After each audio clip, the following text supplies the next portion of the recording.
So welcome back to our podcast, Beyond the Pitch. And I'm here with my friend Greg DeMarco, and welcome. We don't know if it's morning time for you, evening or afternoon. It's, that's the beauty of the podcast, is that you can watch it whenever watch during your downtime. I know that's what I do with the podcasts I listen to. I typically put in my earphones and then go for a walk and listen to my podcast, right? Or different podcasts. And turn it up to about 1.5 speed so that these boring guys don't drive me nuts, or their voice, like some voices. So anyway, if you want to crank it up to 1.5 speed, 1.25, you go at it. Well, you got a couple of slow talkers here, so. Yeah.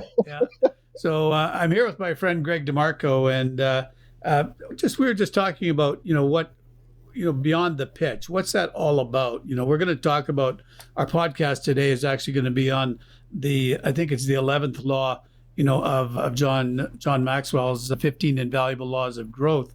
But just take a minute, Greg, and talk to what it really means for our podcast listeners of what it means to be beyond the pitch. What are we meaning by that? Well, I really like that name. I think you came up with it.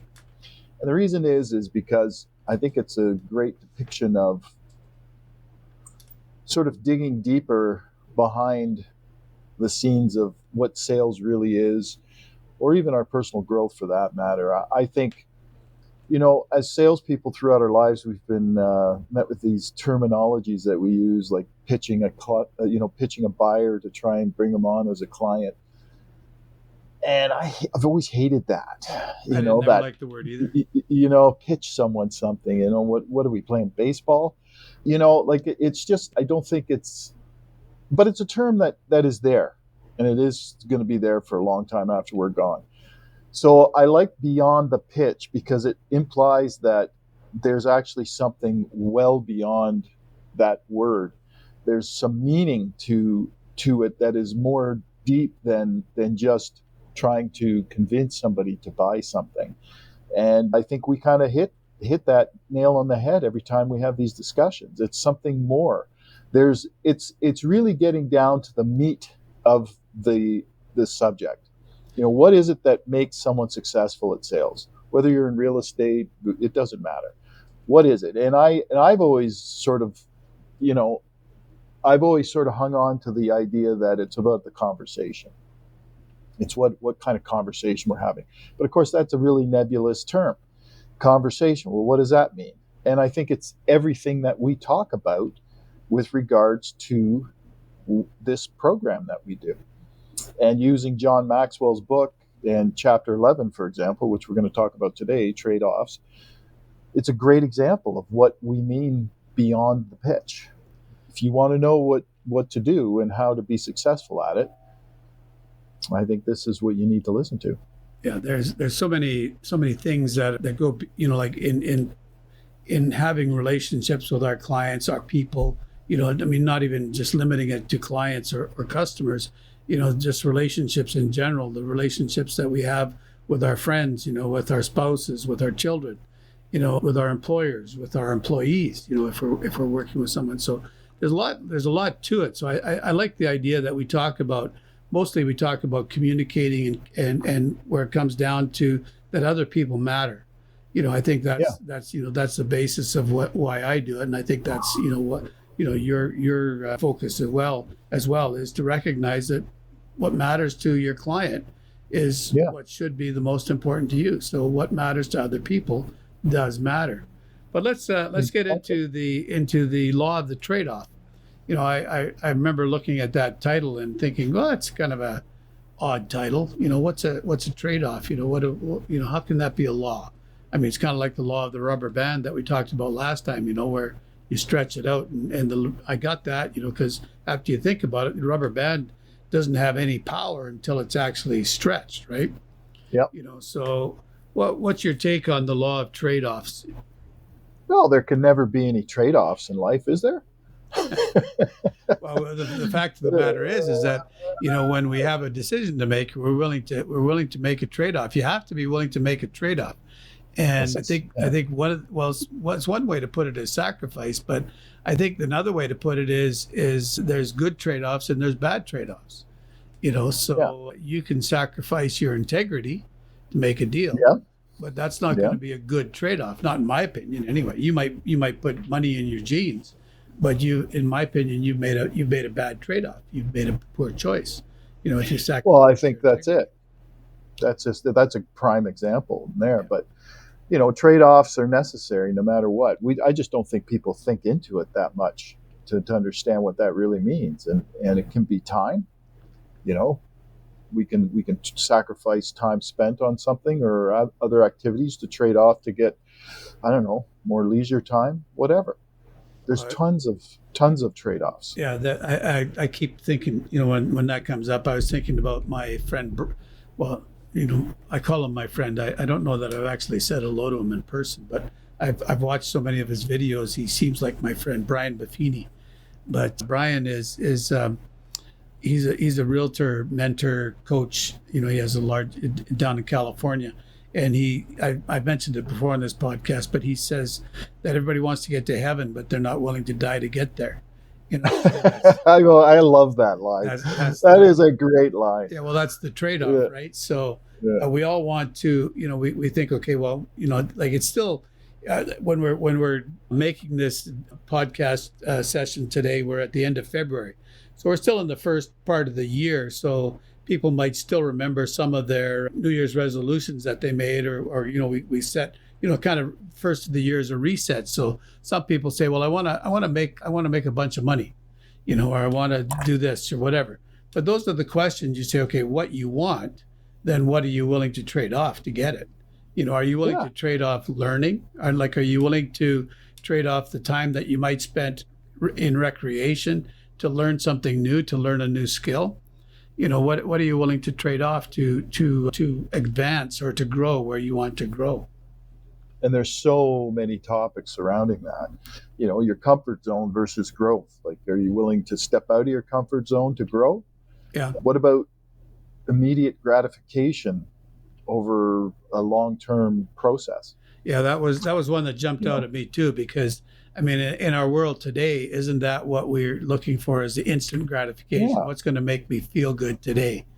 You Well, know? and that's just part of it, because what drives me nuts is when I look on the internet and on social media especially and see these people come up and say, hey, I'll get you to 10,000 a month in just 3 months. Yeah. Well, I mean, come on. I mean, the reality is that's the prime example of immediate gratification versus long-term goals. But I can guarantee you, if you jump into a program like that, it's not going to get you what you want.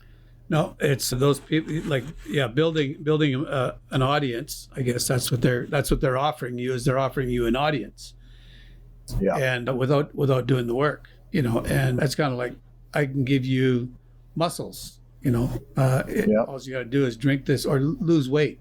You're going to lose weight. All you got to do is take this pill, or, yeah. or drink this liquid or do whatever. That's we want the gratification of losing the weight, quickly. We don't want to have to go through the pain of dieting or changing some of our habits or exercising. Yeah, So that's all part of the instant gratification. that's right. Do you think sometimes we some things we're not willing to trade off? Like, are we willing to? Sometimes we think, okay, we got some security here, but we think, okay, that's going to be better over there. That has potential to be better over there, but I'm secure over here. I know that when I started selling real estate, and again, I told this story before, but it's when I left my job selling carpet, I knew how much money I was making, and I left. I had a salary. It wasn't a great salary, but it was enough, where I could pay the rent and buy some groceries. I wasn't going to get rich on it. But when I went to sell real estate, I left that security, even as little bit of security as that was, to go into real estate where there is no real security, because you're 100% commission. So your security is only in only in your own ability, your own plan. What you're doing. So sometimes that idea of security isn't something that we're willing to trade off. But how do you know when you should? Well, that's a really good question. I mean, it comes down to comfort versus risk. And far too many people prefer the comfort and the familiarity than they do stepping outside into an uncomfortable situation or uncertainty. And I think that really that's the sweet spot where we grow. But a lot of us won't take that step because we'd rather be comfortable, and even knowing, okay, there's a security there, there's a specific amount of security. And the risk they'll see as being too high a price to pay. And if you're not willing to take that risk, well, look at your own situation. I was faced with it too. I used to work for this company where I was making $22,000 a year and I was pretty happy. That was a long time ago, though. That was a long time ago. $22,000 a year now is. I don't think you make the poverty level at that, do you? No, but that was back in 1989. And I was making 22 grand as a bill collector. Fine And then job. I got this opportunity to go to a heavy equipment company. And it was double. Now, that is a good incentive. I won't lie to you. But I remember going to myself at the time, well, I'm pretty secure here. The other job is a little more responsibility. I'm not sure if that's really what I can do. And I started second guessing myself. But finally, I said to myself, because I know who I am, that no, I want something more in life, and that'll be a good situation. But I stepped out of it, went into it, and Bob's your uncle. I got the job, and everything was sort of better in the short term and the long term.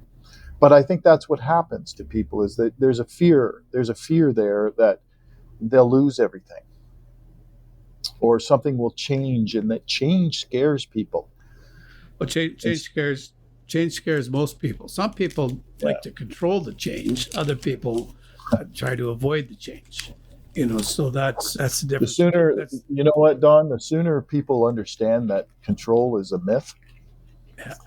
the only thing they can ever control is themselves. And one of the things I think Maxwell talks about is control versus surrender. And that's a huge concept. To me, that's one of the most important things, is understanding that control is an illusion. You need to understand that you have to let go of the thought of control, and surrendering to a process of growth, which involves Trade-offs. sacrificing. Yeah, Trade-offs. yeah. So Trade-offs. you have to figure out, okay, what am I willing? Okay, in your role today, what am I willing to trade off? And what should I trade off? What shouldn't I trade off? So those are questions that all of us have to ask, right? So if I want to go from here to here, I have to be willing to trade something off. And I think one of the things that I think we don't ask often enough is, if I want to add something to my business, or if I want to add something to my life, what am I willing to remove from my life, to stop doing, so that I have time to do this other thing, this new thing that I want to do? And am I willing to give up something good for something better? Am I willing to give up what's good for what could be great? Those are questions. Those are hard questions that you need to ask. And Well, they're important. Yeah. I think it's critical in your decision to do the right thing. yeah. So I mean, it is, because what you're in essence doing is saying, I'm going to change my life. What does that look like? If I'm going to be better today versus yesterday, or better tomorrow versus today, what do I need to do to change that? And Yeah. do I have the balls? Do I have the courage? Do I have the wherewithal to say, I'm going to make a change today, and this is what change I'm going to make? Yeah, Right? no, I agree. I think it's a big question, because it goes back to Mr. Buffini's, everybody wants to get to heaven, Quote, nobody wants to die Yeah, to get there. Like that's the way it is. We all I want to love be that. I we, just love that quote. we all want to be slim and trim, but are we willing to actually stop eating like for me, am I willing to stop eating the cookies? That's my trade-off. Bread.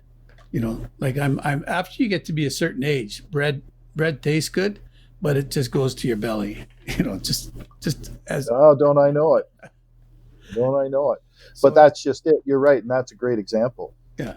So am I You willing to know, trade off my instant gratification of enjoying that morsel of tasty, tasty bread, in exchange for a slimmer waistline, better health? Am I willing to do that? So well, this herein lies the main point of that chapter is it emphasizes the importance of making choices between what you want now and what you want most. but then Right? but you really got to know. I think what we haven't talked about here is understanding what it is that you truly want, because sometimes Yeah. we think we want something, but once you get it, you realize I didn't really want it. I don't care to Yeah. keep it. So isn't that another thing that we should be looking at is understanding how we can recognize what it is that we truly want, what's truly important. I mean, want is not the right word, because there's lots of things we want. Like I'd like a Tesla, but I'm not willing to trade. I'm not there's certain things that I'm not willing to do to trade to get a Tesla, but so maybe wants isn't the best thing to look at. Maybe we should look and say, okay, what's important? What's our focus? What's our Well, purpose?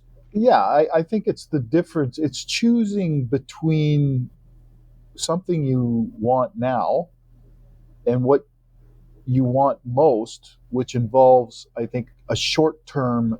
I think, the difference between short term benefits, long term, it's that sort of what do you want in the long term versus the short term, and what actions are you willing to take to do that?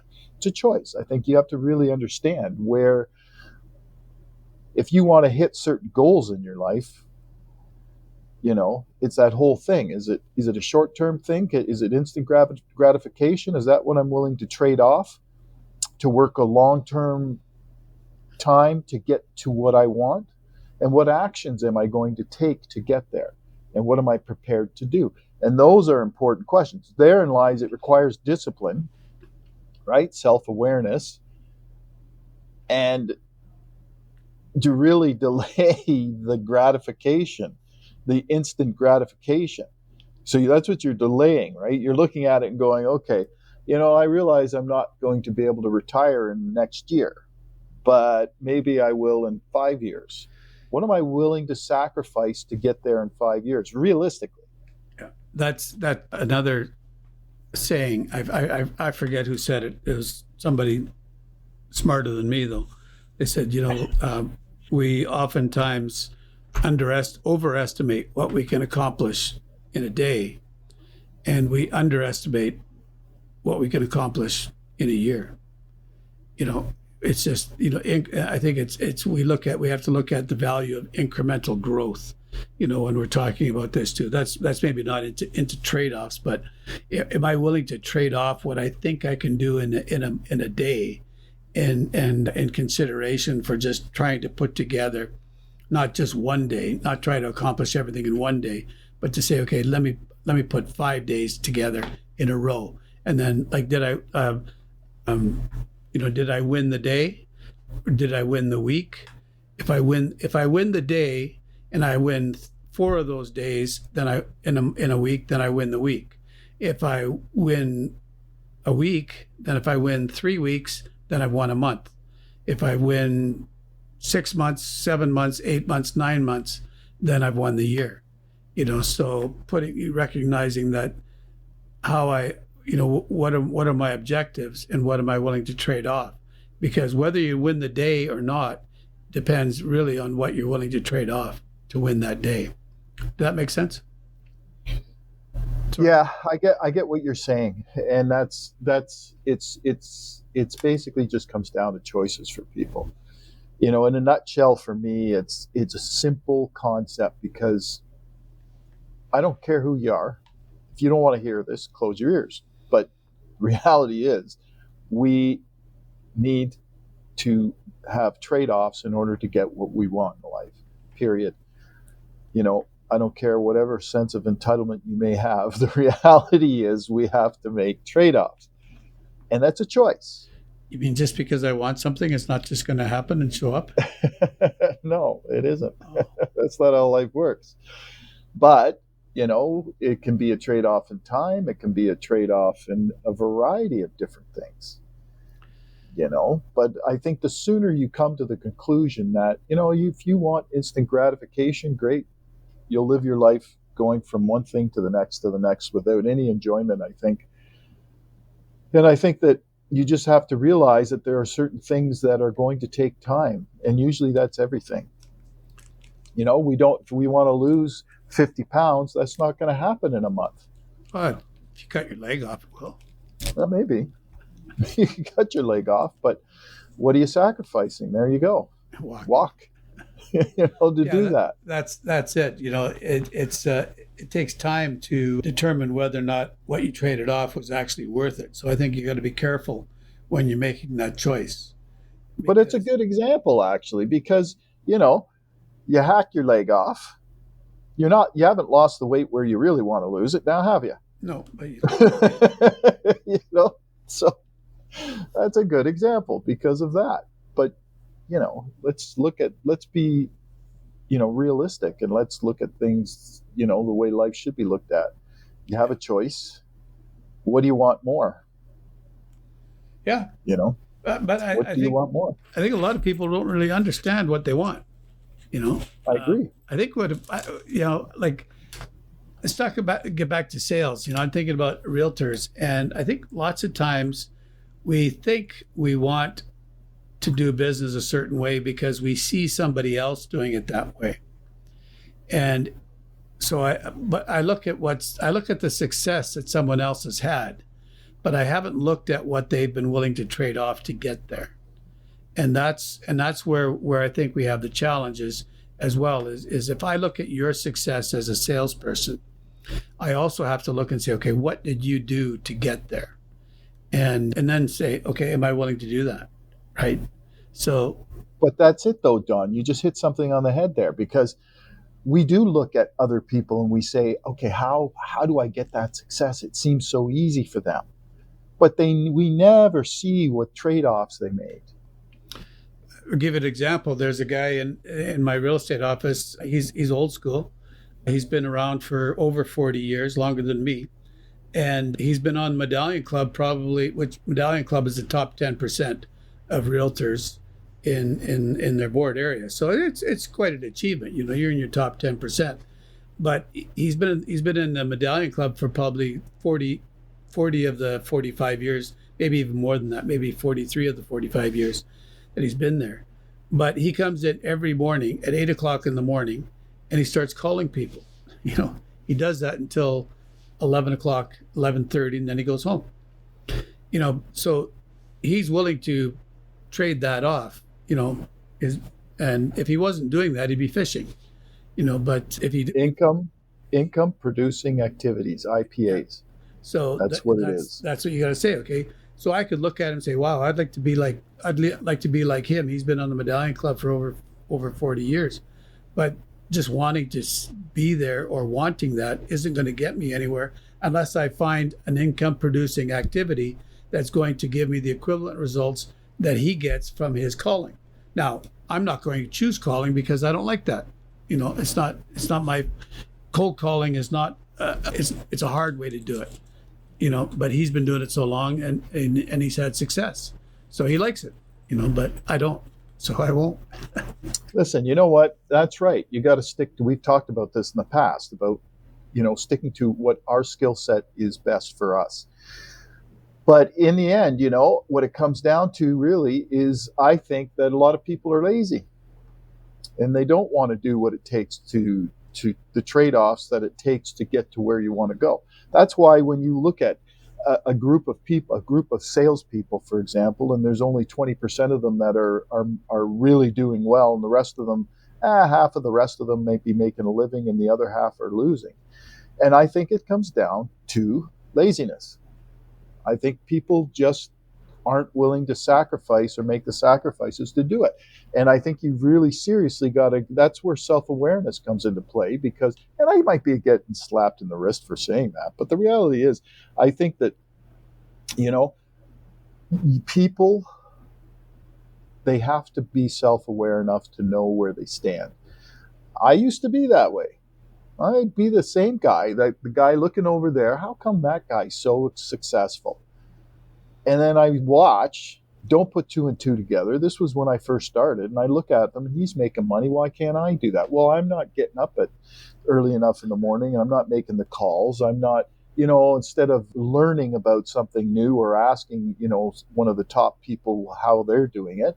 No, I'm just sitting there whining and complaining about why I can't do the same thing. The reality is because I'm too lazy to really make a difference in my own life.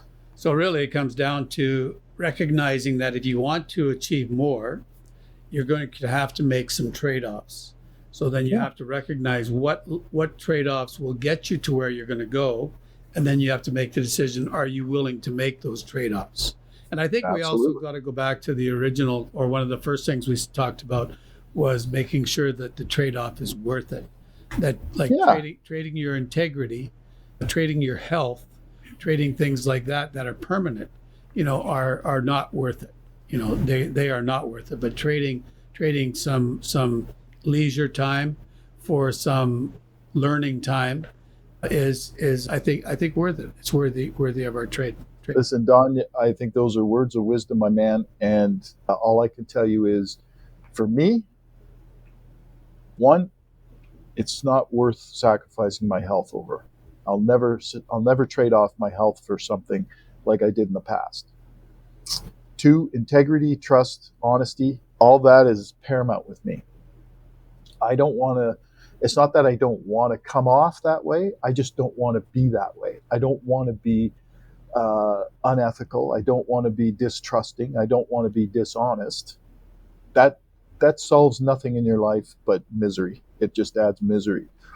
And those are the two most important factors for me. So those are just things I will not sacrifice, period. Everything has to fall into play. You have to have priorities in your life. I know what mine are. The big question is, do you know what your priorities are? That's good. It's good. So Greg, thank you for your wisdom. Thank you for your insight. And we're getting beyond the pitch. So so we'd like you to like and subscribe if you like and subscribe. If you don't, then don't.